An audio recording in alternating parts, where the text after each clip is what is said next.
Assalamualaikum warahmatullahi wabarakatuh. Selamat pagi semuanya. Bagaimana kabar kalian hari ini? Semoga kalian semua dalam keadaan sehat dan siap untuk belajar. Pada pertemuan kali ini, kita akan membahas tentang berbagai gangguan pada sistem pencernaan manusia. Kita akan melihat bagaimana berbagai faktor seperti pola makan, infeksi, dan gaya hidup bisa memengaruhi kesehatan sistem pencernaan kita.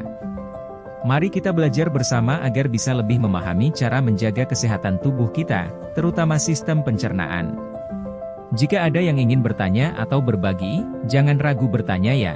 Baik, kita mulai pembelajaran kita hari ini. Pengertian gangguan sistem pencernaan. Gangguan sistem pencernaan adalah kondisi yang mengganggu fungsi normal organ-organ yang terlibat dalam proses pencernaan, mulai dari mulut, esofagus, lambung, usus kecil, hingga usus besar. Gangguan ini bisa disebabkan oleh berbagai faktor, seperti pola makan yang tidak sehat, infeksi bakteri atau virus, gaya hidup, dan kondisi kesehatan tertentu. Berikut beberapa gangguan umum pada sistem pencernaan. 1. Gastritis. Gastritis adalah peradangan pada dinding lambung. Penyebabnya bisa karena infeksi bakteri Helicobacter pylori, penggunaan obat antiinflamasi nonsteroid, SAID, berlebihan, atau konsumsi alkohol. Gejalanya meliputi nyeri ulu hati, mual, muntah, dan perut kembung. 2. Gastroesophageal reflux disease, GERD.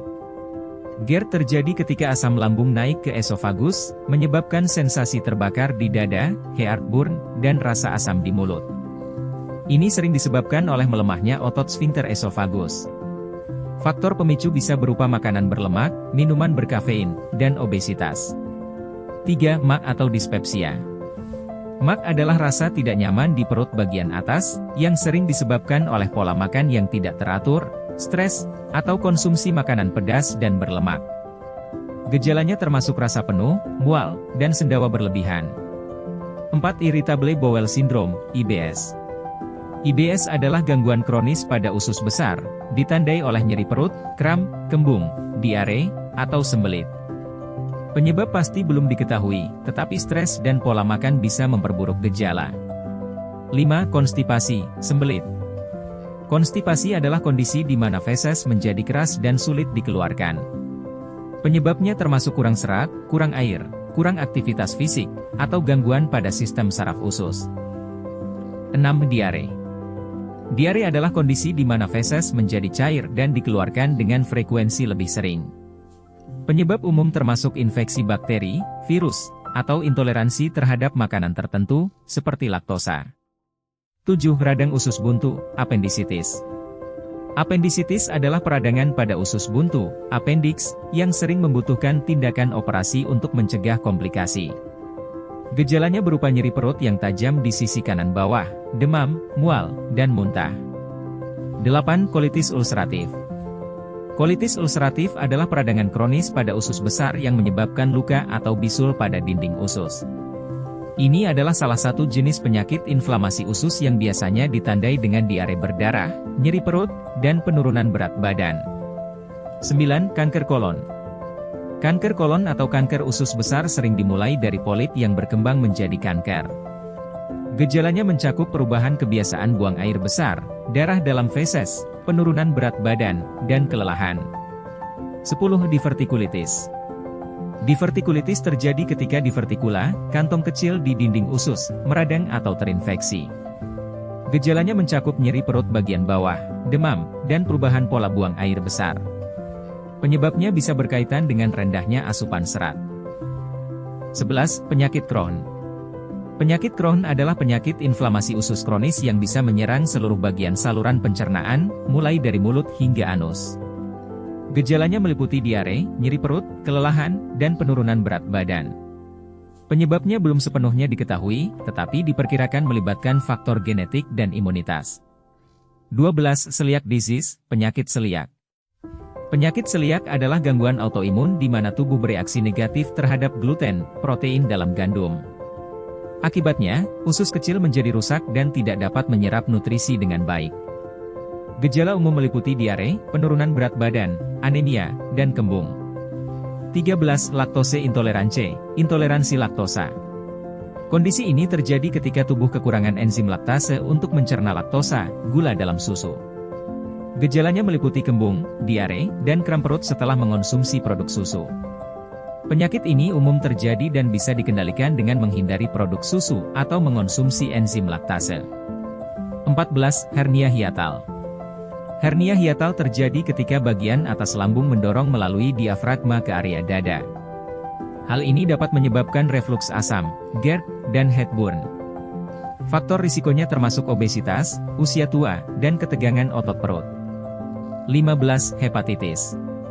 Hepatitis adalah peradangan pada hati yang dapat disebabkan oleh infeksi virus, seperti hepatitis A, B, atau C, konsumsi alkohol berlebihan, atau obat-obatan tertentu. Gejalanya termasuk demam, mual, muntah, sakit perut, dan kulit atau mata yang menguning, jaundice. 16. Pankreatitis. Pankreatitis adalah peradangan pada pankreas yang bisa bersifat akut atau kronis. Penyebab utamanya adalah konsumsi alkohol berlebihan atau batu empedu.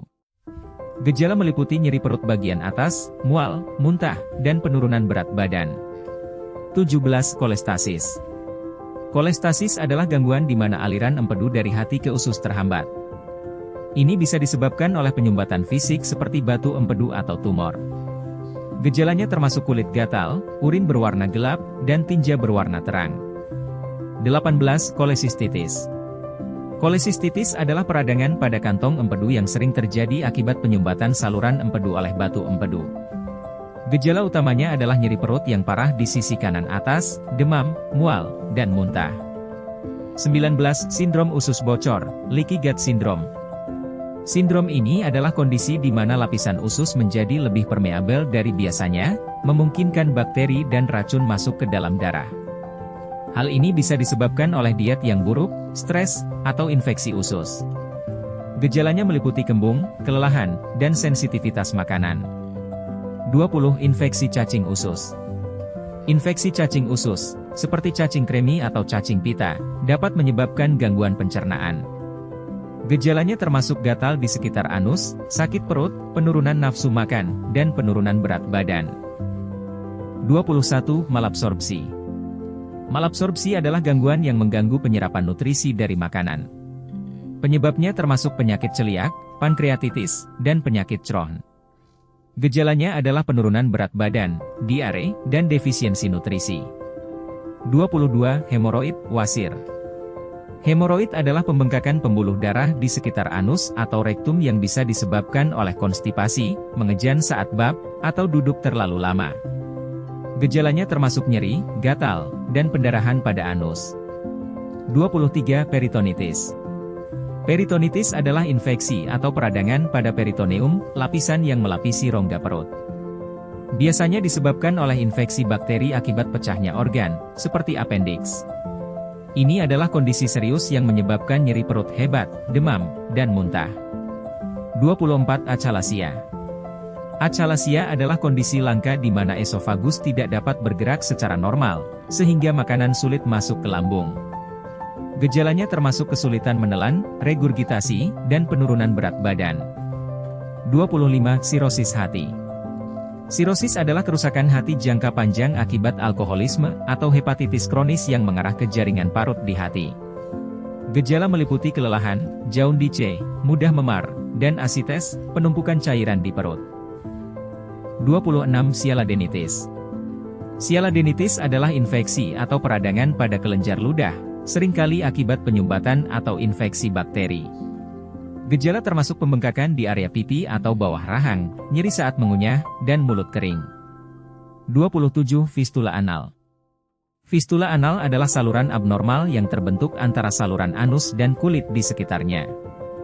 Fistula ini biasanya terjadi setelah infeksi atau abses di anus, dengan gejala berupa nyeri, keluarnya nanah atau darah, dan iritasi kulit. 28. Sindrom dumping.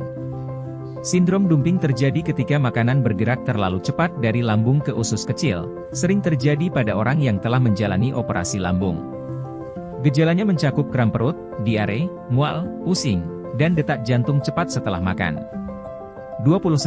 Kolelithiasis, batu empedu.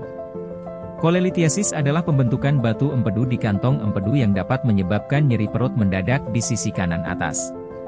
Batu empedu terbentuk dari kolesterol atau bilirubin yang mengeras. Faktor risiko meliputi obesitas, diet tinggi lemak, dan riwayat keluarga. 30. Volvulus. Volvulus adalah kondisi di mana usus mengalami puntiran yang menyebabkan obstruksi atau sumbatan. Ini menghambat aliran darah ke usus dan dapat menyebabkan kerusakan jaringan jika tidak segera ditangani. Gejalanya termasuk nyeri perut mendadak, muntah, dan perut kembung. 31. Ulkus lambung, tukak lambung. Ulkus lambung adalah luka yang terbentuk di lapisan lambung akibat kelebihan asam lambung atau infeksi bakteri Helicobacter pylori. Gejalanya mencakup nyeri perut, mual, muntah, dan perut terasa penuh. 32. Hemokromatosis. Hemokromatosis adalah kondisi yang menyebabkan tubuh menyerap terlalu banyak zat besi dari makanan. Zat besi berlebih dapat terakumulasi di organ, termasuk hati, menyebabkan kerusakan hati, diabetes, dan kelelahan kronis. 33. Atresia biliar. Atresia biliar adalah kelainan langka pada bayi yang menyebabkan saluran empedu dari hati ke usus tidak terbentuk atau tersumbat. Ini menghambat aliran empedu dan menyebabkan kerusakan hati. Gejalanya adalah jaundice yang berlangsung lama pada bayi, urin berwarna gelap, dan pertumbuhan terganggu. 34. Penyakit Wilson. Penyakit Wilson adalah kelainan genetik langka yang menyebabkan penumpukan tembaga di hati, otak, dan organ lainnya. Gejalanya meliputi kelelahan, jaundice, gangguan koordinasi, dan perubahan perilaku. 35. Angiodisplasia. Angiodisplasia adalah kelainan pada pembuluh darah di usus besar yang menyebabkan perdarahan. Gejala umum adalah darah dalam tinja, tetapi perdarahan dapat terjadi tanpa gejala lainnya. Kondisi ini lebih umum terjadi pada lansia. 36. Bezoar. Bezoar adalah massa keras dari zat yang tidak tercerna, seperti rambut atau serat sayuran, yang terkumpul di lambung. Bezoar dapat menyebabkan obstruksi lambung dengan gejala mual, muntah, nyeri perut, dan perasaan penuh. 37. Mesenteric ischemia. Mesenteric ischemia adalah penurunan aliran darah ke usus yang menyebabkan kematian jaringan usus. Penyebabnya bisa berupa penyumbatan arteri usus atau penurunan aliran darah karena tekanan darah rendah. Gejalanya meliputi nyeri perut yang parah, mual, dan muntah. 38. Penyakit Whipple. Penyakit Whipple adalah infeksi langka yang disebabkan oleh bakteri Tropheriма whipplei, yang menyerang sistem pencernaan dan menyebabkan malabsorpsi. Gejalanya termasuk diare, penurunan berat badan, nyeri sendi, dan kelelahan. 39. Gastroparesis. Gastroparesis adalah kondisi di mana pergerakan lambung melambat atau berhenti, menghambat pengosongan lambung. Gejalanya termasuk mual, muntah, kembung, dan perut terasa penuh setelah makan. Penyebabnya seringkali terkait dengan diabetes atau kerusakan saraf. 40. Kanker pankreas. Kanker pankreas adalah kanker yang tumbuh di pankreas. Ini sering tidak menunjukkan gejala pada tahap awal tetapi bisa menyebabkan penurunan berat badan, jaundice, nyeri perut, dan hilangnya nafsu makan pada tahap lanjut. 41. Gastroschisis. Gastroschisis adalah kelainan bawaan di mana bayi lahir dengan bagian usus yang menonjol keluar dari dinding perut. Ini memerlukan operasi segera setelah lahir untuk memasukkan organ kembali ke dalam rongga perut. 42. Penyakit Hirschsprung. Penyakit Hirschsprung adalah kelainan bawaan di mana beberapa bagian usus besar tidak memiliki sel saraf yang diperlukan untuk menggerakkan tinja. Ini menyebabkan obstruksi usus, konstipasi, dan perut kembung pada bayi. 43. Rektokel. Rektokel adalah kondisi di mana dinding rektum melemah dan menonjol ke dalam vagina. Ini sering disebabkan oleh tekanan selama persalinan atau usia lanjut. Gejalanya adalah kesulitan buang air besar dan perasaan tidak puas setelah buang air besar. 44. Kolangitis. Kolangitis adalah infeksi saluran empedu yang seringkali terjadi karena sumbatan oleh batu empedu. Gejalanya termasuk nyeri perut bagian atas, jaundice, dan demam tinggi. 45. Malformasi anorektal. Ini adalah kondisi bawaan di mana anus atau rektum bayi tidak terbentuk dengan benar, menyebabkan masalah buang air besar. Kondisi ini memerlukan intervensi bedah untuk memperbaiki fungsi buang air besar. Kesimpulan. Gangguan sistem pencernaan adalah berbagai kondisi yang memengaruhi fungsi normal organ-organ dalam saluran pencernaan, mulai dari mulut hingga anus. Gangguan ini dapat disebabkan oleh faktor-faktor seperti infeksi bakteri atau virus, pola makan yang tidak sehat, gaya hidup, hingga kondisi medis tertentu. Beberapa gangguan yang umum terjadi meliputi gastritis, GERD, irritable bowel syndrome, IBS, konstipasi, dan diare. Gejala dari setiap gangguan bisa berbeda, mulai dari nyeri perut, mual, muntah, hingga perubahan pola buang air besar. Mencegah gangguan pencernaan dapat dilakukan dengan menjaga pola makan yang sehat, meningkatkan asupan serat, minum cukup air, menghindari makanan berlemak berlebihan, mengelola stres, dan menjaga kebersihan. Pada gangguan yang berkepanjangan atau parah, sangat penting untuk segera berkonsultasi dengan tenaga medis agar mendapatkan diagnosis dan pengobatan yang tepat. Dengan pemahaman yang baik tentang gangguan ini, kita dapat lebih menjaga kesehatan sistem pencernaan dan meningkatkan kualitas hidup.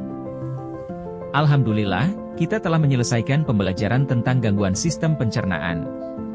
Dari materi ini, kita bisa memahami betapa pentingnya menjaga pola makan dan gaya hidup sehat untuk mencegah berbagai gangguan pencernaan.